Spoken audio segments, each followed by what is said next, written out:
কৃষ্ণের অন্তরঙ্গা শক্তি। Krishna is not attracted to anything material.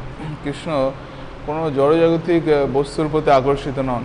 But he's attracted to this by this internal potency, personified by his abode in the spiritual world and by his different great devotees there in the spiritual world.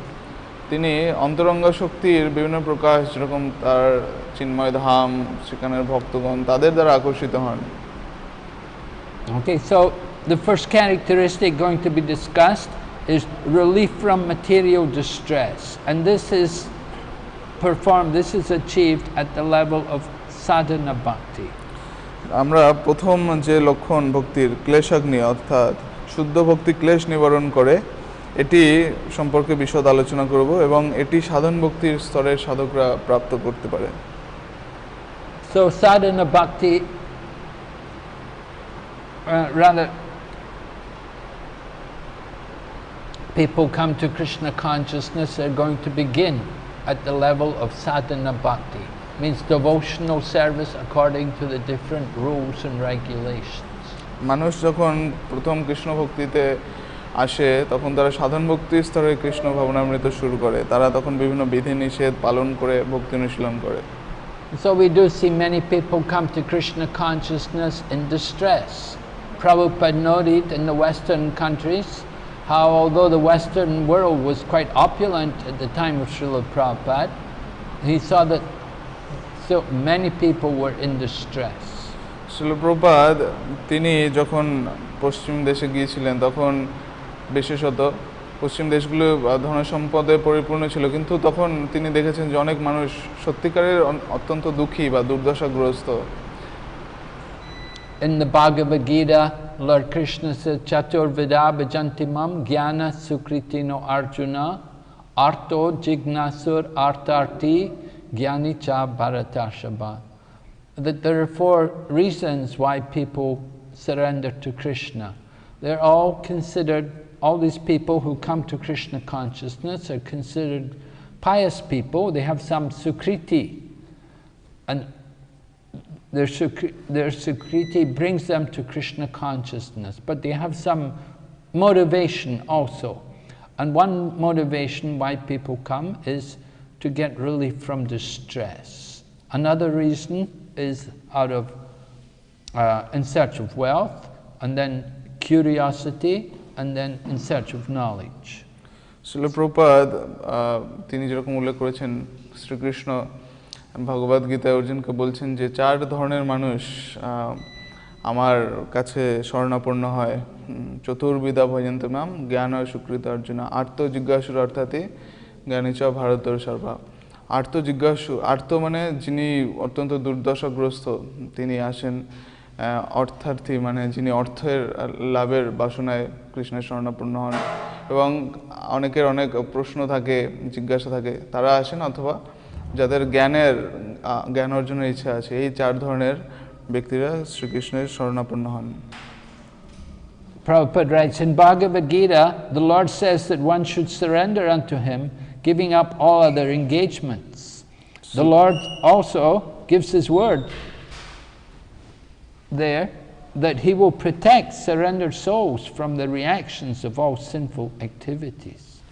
Srila Rupa Goswami says that the distresses from sinful activities are due both to the sins themselves and to sins committed in our past lives. Srila Prabhupada লিখছেন যে ভগবদ গীতায় ভগবান বলছেন যে সমস্ত কার্যকলাপ পরিত্যাগ করে তার শরণাগত হওয়া উচিত। সেই সঙ্গে তিনি এটিও প্রতিজ্ঞা করেছেন যে এই ধরনের সমর্পিত আত্মাদের তিনি সমস্ত পাপ থেকে মুক্ত করবেন। শ্রীল রূপ গোস্বামী বলেছেন যে এই জন্মের পাপ ও পূর্বকৃত পাপ 2 ক্লেশের কারণ। So Prabhupada is quoting from the 18th chapter Bhagavad Gita, Sarva Dharmam Pariyajnam Mamikam Sharanam Braja. Krishna says, give up all forms of religion and surrender unto me. I will free you from all sinful reactions. I will protect you. Do not fear. Srila Prabhupada এখানে ভগবদ গীতার 8দশ অধ্যায় থেকে উল্লেখ করছেন সর্বধর্মান পরিত্যাজন মাম একম শরণম ব্রজ শ্লোক থেকে, যে কৃষ্ণ বলছেন তুমি আমার শরণাপন্ন হও, সমস্ত ধর্ম ত্যাগ করে আমার শরণাপন্ন আমি তোমাকে সব ধরনের পাপের ফল থেকে মুক্ত করব। So we want to get protection, we're looking for somebody to protect us. Lord Krishna is offering his protection, but we have to surrender. There's condition. You surrender first, then Krishna will give you protection. আমরা প্রত্যেকেই সুরক্ষা জন্য আশা করি এবং আমরা বিভিন্ন জায়গায় যাই নিরাপত্তা লাভের জন্য, কিন্তু আমাদের কৃষ্ণের কাছে শরণাপন্ন হওয়া উচিত। Why do we need protection? What do we need to be protected from? আমাদের কেন দরকার নিরাপত্তা? আমরা কোন জিনিস থেকে নিরাপদ হতে চাই? Well, there are reactions due to sinful activities which give us a lot of trouble. আমরা পাপ কর্মের ফল থেকে মুক্ত হতে চাই, যেটি আমাদের অনেক অনেক দুঃখ প্রদান করে। We're all guilty of some kind of sinful things in the course of our life in this material world. আমরা এই জড় জগতে প্রত্যেকেই নিজেদের কৃত বিভিন্ন পাপ কর্মের জন্য খুবই অনুতপ্ত। So Rupa Goswami said distresses due to sins are there due to the sins themselves in our past, at the present, the things we're doing at present, and it may be also due to sins committed in our past life. Srila রূপ গোস্বামী বর্ণনা করেছেন যে আমরা আমাদের বর্তমানে কৃত কর্মের পাপ ফল আমাদের উপরে লাগু হয় এবং আমরা পূর্বকৃত পাপ কর্মের ফল লাভ করি। So we're all souls, we've had many lifetimes. We don't know exactly what we did in our previous lives, but we're still here in the material world. So it means we do have some sins. We have some karma which is keeping us here in this material world. আমরা জন্ম গ্রহণ করি বিভিন্ন প্রজাতিতে, কিন্তু আমরা জানি না যে আমরা পূর্বে কী রকম পাপ কর্ম করে এসেছি, কিন্তু এটা নিশ্চিত যে পাপ কর্ম আমাদের রয়েছে, সেই কারণে আমরা এখনো জড়জগতে রয়েছি। And these sins are the cause of our distress. এবং এই আমাদের দুর্দশার কারণ হলো এই পাপসমূহ। We do something sinful against the laws, you suffer. আমরা আইনের বাইরে বা আইনের বিরুদ্ধে কিছু করি এবং তার ফলে আমাদেরকে ভোগ করতে হয়। We may be able to escape the laws of the state, but we cannot escape the universal law. আমরা হয়তো আমাদের দেশের আইন কানুনকে এড়িয়ে যেতে পারি কোনো মতে, কিন্তু আমরা এই যে ভগবানের আইন বা বিশ্বজনীন আইন এটিকে কখনো এখান থেকে মুক্তি পাবো না। Here in the material world nowadays they put cameras everywhere, they monitor everything people are doing. এখন বর্তমান যুগে সব জায়গায় ক্যামেরা রেখে সব সময় পর্যবেক্ষণ চালানো হয় যে মানুষরা কোথায় কি করছে। And so on the higher level, on the universal level, there's demigods witnessing all of our actions. এবং তার আরো উচ্চ পর্যায়ে বিভিন্ন দেবদেবতারা আমাদের এই সমস্ত কর্তব্যকর্ম পর্যবেক্ষণ করে চলছেন। And they're recording everything, and we get punished, we get the reaction, we enjoy pious activities, and we're punished for the sins. তারা সবকিছু লিপিবদ্ধ করে রাখে এবং আমরা আমাদের সুকর্মের জন্য বিভিন্ন সুখ ভোগ করি এবং আমাদের পাপ কর্মের জন্য অনেক দুর্দশা ভোগ করি। So generally one commits sinful activities due to ignorance. The cause of sinful activities is ignorance. সাধারণত অজ্ঞানতাবশত মানুষ পাপ কর্ম করে। But we shouldn't think that because we're ignorant that we'll be excused from the sin. কিন্তু আমাদের ভাবা উচিত না যে আমরা অজ্ঞানের মধ্যে রয়েছি বলে আমরা এই সমস্ত পাপ কর্ম থেকে ছাড়া পেয়ে যাব। Just like a child may not know the fire is hot and it will burn. If the child puts their hand in the fire, they'll get burned. যেরকম একটি শিশু হয়তো জানে না যে আগুন গরম, আগুনে হাত দিলে হাত পুড়ে যাবে, কিন্তু না জেনে অজ্ঞানবশত সে যখন আগুনে হাত দেয়, আগুন কিন্তু তাকে ছেড়ে দেয় না, তার হাত পুড়ে যায়। If you go to court and you're taken to court, you do something wrong, you break the law, and the police take you to court, and you tell the judge, I didn't know I wasn't supposed to. It's not going to help you, it's not going to get you off. আপনি যদি কোনো বেআইনি কাজ করেন এবং কোর্টে নিয়ে যাওয়া হয়, আপনি যদি কোর্টকে বলেন যে আমি তো জানতাম না যে এই কাজের জন্য শাস্তি পেতে হবে, কোর্ট বা পুলিশ কি আপনাকে তখন ছেড়ে দেয়? ছেড়ে দেয় না। So Prabhupada writes, sinful activities are of two kinds, those which are mature and those which are not mature. The sinful activities for which we are suffering at the present moment are called mature. পাপের ফল দুই রকমের হয়, প্রারব্ধ ও অপ্রারব্ধ। যে পাপ কর্মের ফল আমরা বর্তমানে ভোগ করছি তা প্রারব্ধ, এবং যা এখনো ভোগ হয়নি সেই সঞ্চিত পাপ কর্মকে বলা হয় অপ্রারব্ধ। So these things which we're suffering from at the present, which are mature, they're visible in the form of our physical condition. আমরা যে সমস্ত পাপ কর্ম করেছি তার বহিঃপ্রকাশ দেখা যায় যে আমাদের কিরকম স্বাস্থ্য বা পারিপার্শ্বিক অবস্থা রয়েছে। For example, one's health is, if one is in poor health, it's also due to karma.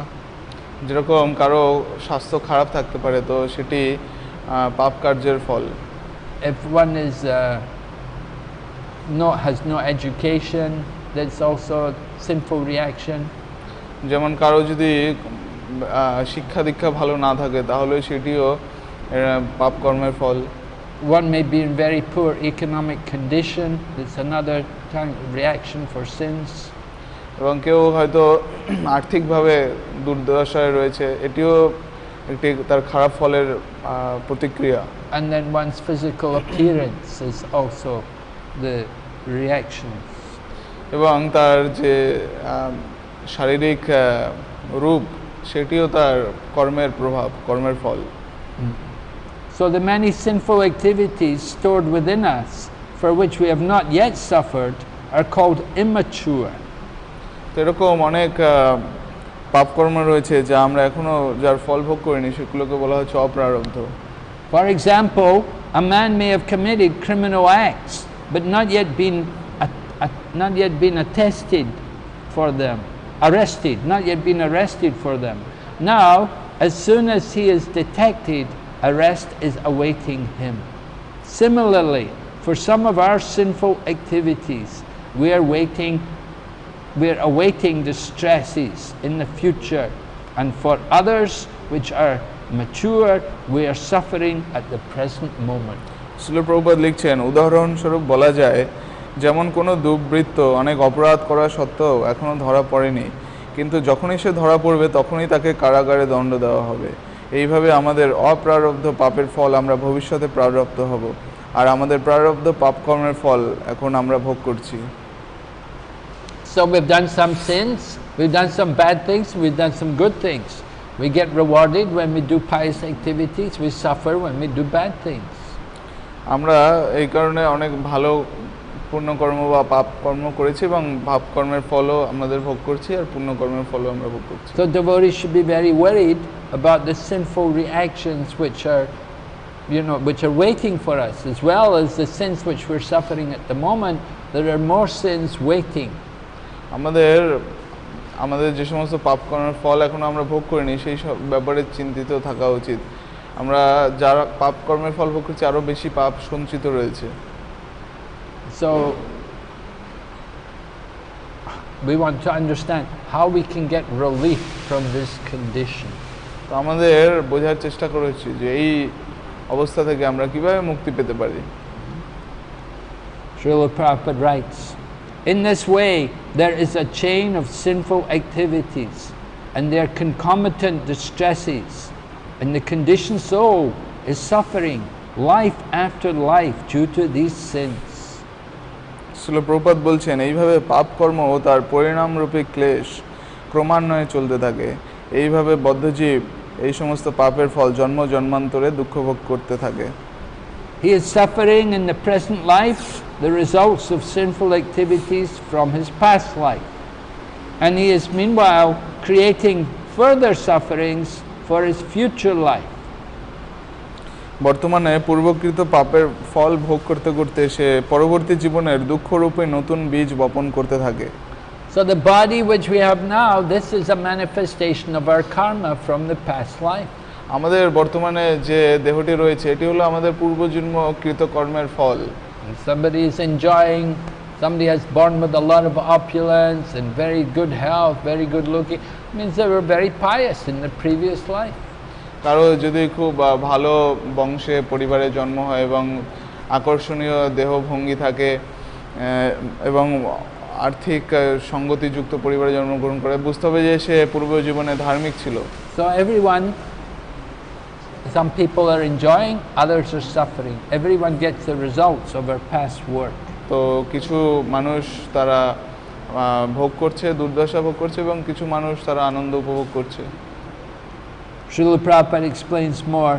Mature sinful activities are exhibited if one is suffering from some chronic disease, or if one is suffering from some legal implications, or if one is born in a low and degraded family, or if one is uneducated or very ugly.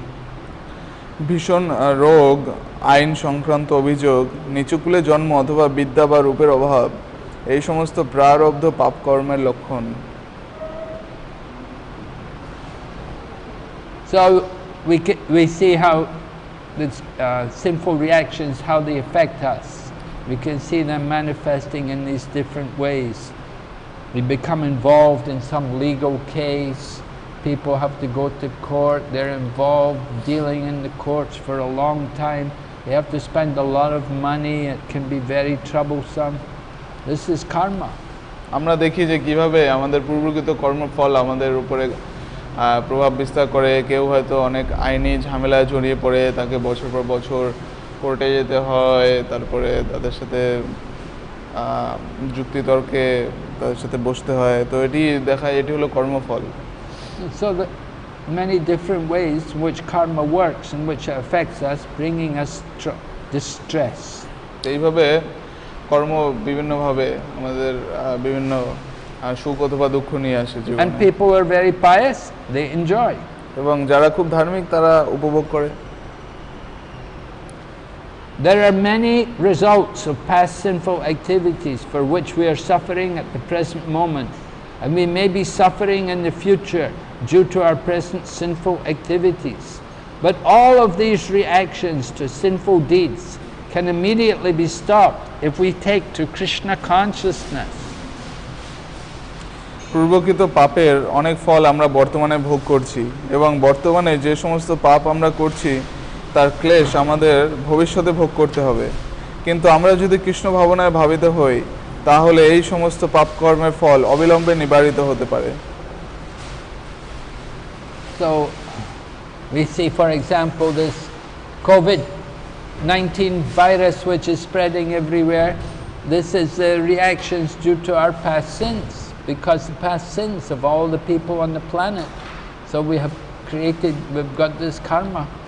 আমরা যেমন এখন দেখছি বর্তমানে Covid virus বা corona virus, এটি হলো আমাদের জগৎবাসীর পাপ কর্মের ফল। আমরা যত পাপ করেছি তার কিছুটা ফল এই করোনা ভাইরাস রূপে এসে আমাদেরকে এখন দুঃখ দুর্দশা প্রদান করছে। So we are suffering now, we will suffer in the future. It is all due to our past sinful activities. তো আমরা বর্তমানে ভোগ করছি এবং ভবিষ্যতে আমরা বিভিন্ন কর্মের ফল ভোগ করব, এগুলো সবই আমাদের পূর্বকৃত কর্মের ফল। But all of these reactions to sinful deeds can be stopped by taking to Krishna consciousness. কিন্তু কৃষ্ণ ভাবনায় ভাবিত হয়ে কৃষ্ণের শরণ গ্রহণ করলে এই সমস্ত কর্মিক যে ফল রয়েছে তার থেকে মুক্তি পাওয়া সম্ভব। So Rupa Goswami is going to give evidence from the scriptures to support this. So রূপ গোস্বামী এর মতবাদকে স্থাপন করার জন্য বিভিন্ন শাস্ত্র থেকে যুক্তি তুলছেন। So we'll go on there tomorrow. আমরা আগামীকাল সেখান থেকে শুরু করব। Hare Krishna. Hare Krishna. Srila Prabhupada ki Joy. Nectar of Devotion ki Joy. Gaur Premanande. Hari Hari ball.